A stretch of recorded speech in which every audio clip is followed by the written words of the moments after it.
Pelo sinal da Santa Cruz, livrai-nos Deus nosso Senhor dos nossos inimigos. Em nome do Pai, e do Filho, e do Espírito Santo.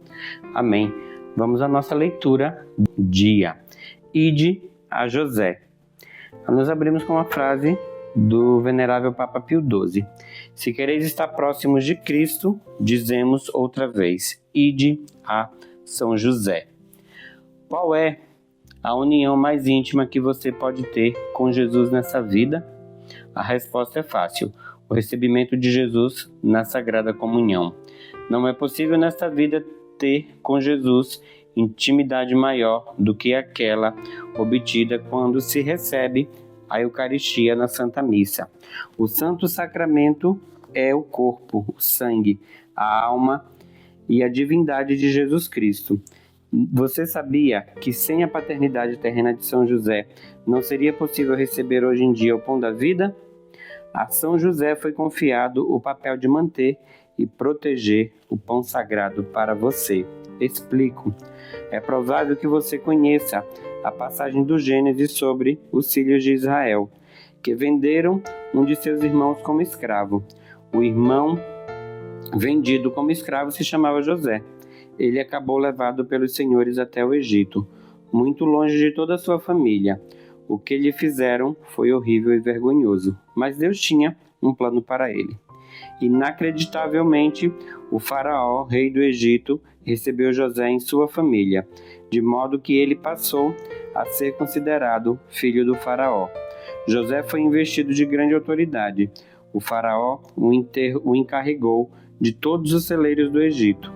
Na época, o Egito era considerado o maior produtor de grãos do mundo, e José fez um ótimo trabalho no armazenamento deles. Olha o que está em Gênesis capítulo 41. Foi tanta a abundância do trigo que igualava a areia do mar, e a quantidade excedia toda a medida.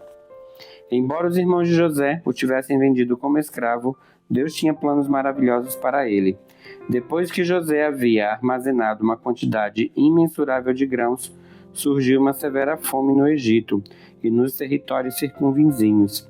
Como resultado da escassez de comida, o faraó instruiu a todos no Egito: ide a José e fazei tudo o que ele vos disser. A fome tornou-se tão extrema que mesmo os irmãos de José, que o haviam vendido como escravo, viajaram para o Egito em busca de comida. Quando os irmãos se encontraram com o homem responsável pelos celeiros do Egito, tinha-se passado tanto que eles não perceberam que estavam diante de seu próprio irmão, a quem tinham vendido como escravo. Como todas as outras pessoas, eles achavam que José pertencia à realeza egípcia, e por isso o trataram como seu senhor. José, porém, reconheceu-os. Para encurtar a história, José escondeu sua identidade, mas foi gentil e misericordioso com os seus irmãos. Ele lhes deu grãos, enchendo as suas sacas, e assim eles puderam voltar com bastante para o seu pai Israel. Por fim, José lhes revelou sua identidade e lhes ofereceu perdão. Graças a José e ao seu papel como guardião dos grãos, inúmeras vidas foram salvas da fome e da morte. O relato do Antigo Testamento, além de verdadeiro, é uma prefiguração de outro José ainda maior, que levaria o seu filho, o pão celestial, em segurança para o Egito.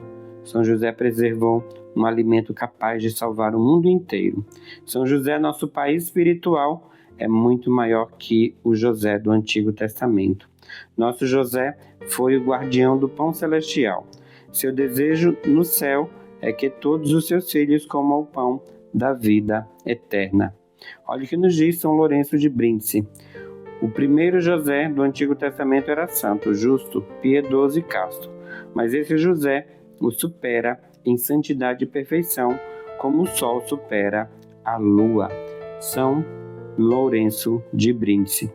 Deus enviou São José ao Egito para que de lá ele pudesse trazer o pão da vida às nações. São José salvou o pão da vida de Herodes. Ele o protegeu e preservou no Egito, e agora deseja que recebamos o pão da vida na Santa Missa. Diferentemente do trigo do primeiro José, O pão celestial de São José é mais numeroso que as areias do mar. O pão celestial é capaz de alimentar todas as multidões e satisfazer a todas as almas. Olha o que nos diz São Lourenço de Brindisi ainda. O faraó soberano do Egito exaltou a São José e fê-lo o primeiro príncipe do reino, porque ele estocou o trigo e o pão e salvou a população de todo o território. Logo José salvou e protegeu a Cristo, que é o pão vivo e dá ao mundo a vida eterna. E o beato Papa Pio IX, o que nos diz? São José nutriu cuidadosamente aquele que o povo fiel comeria como pão descido dos céus, para conseguir a vida eterna. Nós vamos agora ver um pensamento de São Bernardo de Claraval.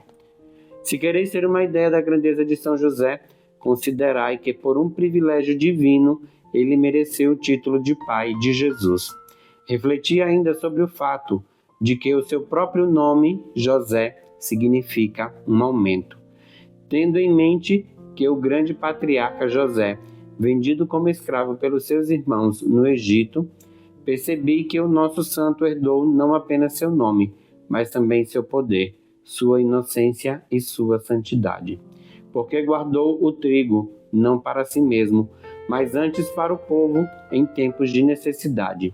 José foi encarregado de guardar o pão, não para si mesmo, mas antes para o mundo inteiro. São Bernardo de Claraval. Sem José, não teríamos o pão da vida na Eucaristia.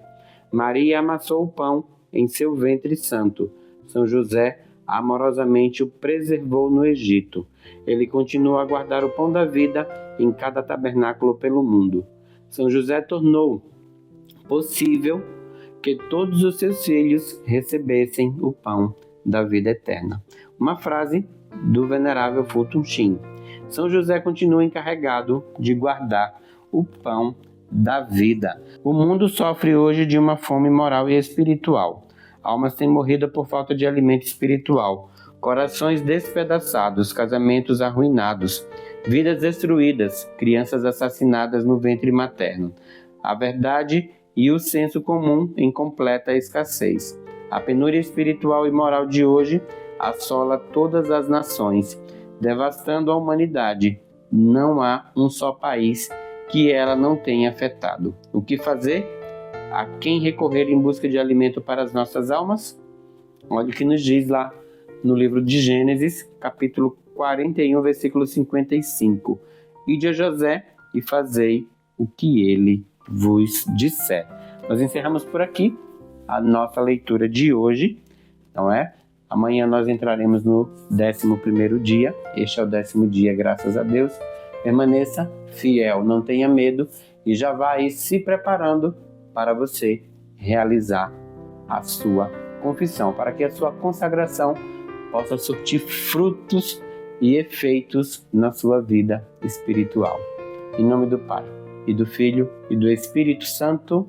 Amém.